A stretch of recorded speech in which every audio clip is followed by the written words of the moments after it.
Donc je suis Alexandre Leleu, 37 ans, toulousain, ambassadeur Motorride Racing pour la concession BMW Motorride Toulouse. Donc j'ai été pilote une première carrière quand j'étais jeune dans les années 2000. J'ai arrêté pendant une dizaine d'années et j'ai repris en 2015 et depuis 2018 en European Bike où on a pu avoir le titre avec BMW Motorride Toulouse et Tecmas en 2021 et on a remis cette saison aussi donc en 2022 en European Bike. Je suis aussi coach et instructeur pour BMW France au travers des track days que proposent les concessions à travers tout le territoire français et aussi via les box expériences où on propose aux clients des événements importants comme le Boulder et les 24 heures du Mans où on les fait visiter les box de la 37 par exemple et aussi des tours en hélicoptère, de karting etc. pour qu'ils vivent vraiment l'événement au cœur de la course et avec des petits événements annexes. Donc les deux se sont déroulés le même week-end à Pau-Arnos. Le bon souvenir du week-end, c'est que lors de la deuxième séance d'essai libre, on avait un problème technique qui m'empêchait de faire plus que 2 tours. Chaque fois, je devais rentrer au box pour résoudre ce problème. Et donc du coup, j'avais un tour chrono pour réaliser un bon chrono.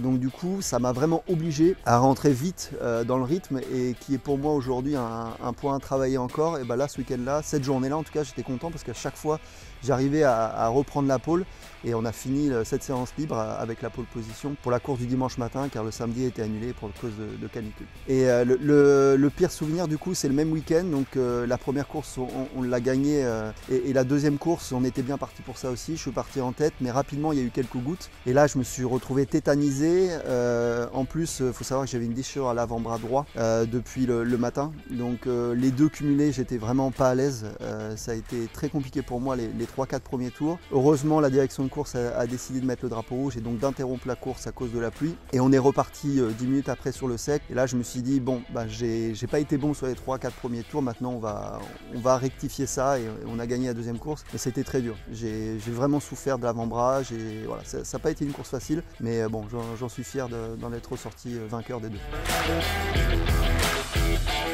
Ma dernière pensée avant la ligne de départ, c'est de me dire que tout ce que je fais l'hiver, toute la préparation, j'aime pas dire le mot sacrifice parce que ça a une mauvaise connotation en France, mais je veux dire tous les choix que je fais dans cette direction sont là à ce moment-là, pour donner le meilleur de moi-même, pour rendre fiers les gens qui m'accompagnent, pour les remercier et pour vivre des moments que voilà, j'aurais gravés à jamais dans ma tête. Donc voilà, c'est vraiment vivre l'instant présent et ne rien regretter. Mon circuit préféré, c'est le circuit de Pau-Arnos. J'aime beaucoup. C'est un circuit qui est vallonné, c'est un circuit qui est très rapide. C'est un circuit que j'ai toujours pris énormément de plaisir avec n'importe quelle moto sur laquelle j'ai eu la chance de rouler là-bas. Donc vraiment Pau-Arnos, pour moi, c'est un circuit que j'aime beaucoup. Alors là, le bilan de la saison, c'est après avoir eu le titre en 2021 avec beaucoup de courses gagnées, ça a été de faire encore mieux. Mieux qu'un titre, là ça devient compliqué.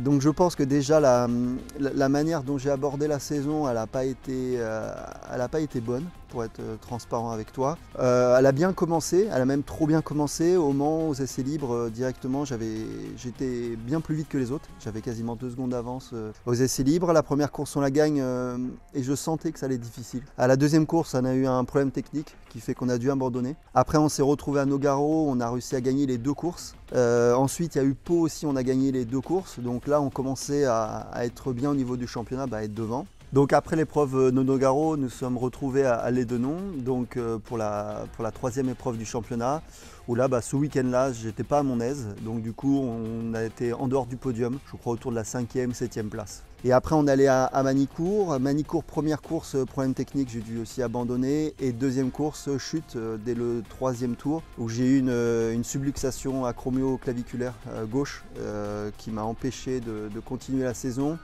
Il restait 2 courses, il restait Carole et Le Castellet pour défendre le titre. Et en plus, lorsque j'ai voulu reprendre, je me suis baissé à la malléole droite, donc un petit arrachement osseux de la malléole droite. Donc pour moi, ça a signé l'arrêt de la saison 2022. Mais j'ai énormément appris, avec mon équipe, ça nous a beaucoup ressoudés.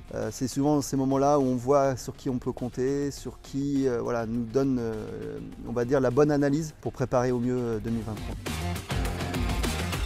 Donc en fait, ce qui a été intéressant, c'est cette saison 2022, on était parti sur des objectifs très ambitieux et je pense que j'avais moi-même mal calibré. Et je dis toujours que c'est dans les échecs qu'on prend les meilleures décisions, ou en tout cas qu'on a les bonnes analyses. Donc du coup, on va faire évoluer donc la structure pour l'année prochaine. Donc déjà, on passe de l'European Bikes au Superbike. On va partir toujours avec le team Tecmas, mais on va renforcer notre collaboration avec eux. Je vais continuer avec mon ingénieur David Lucas en 2023. Et donc on passe sur la BMW M1000RR pour 2023 et aussi avec les pneumatiques Michelin. Donc voilà un peu la structure sur laquelle on part en 2023. Donc hâte de me confronter aux meilleurs Français dans ce nouveau challenge.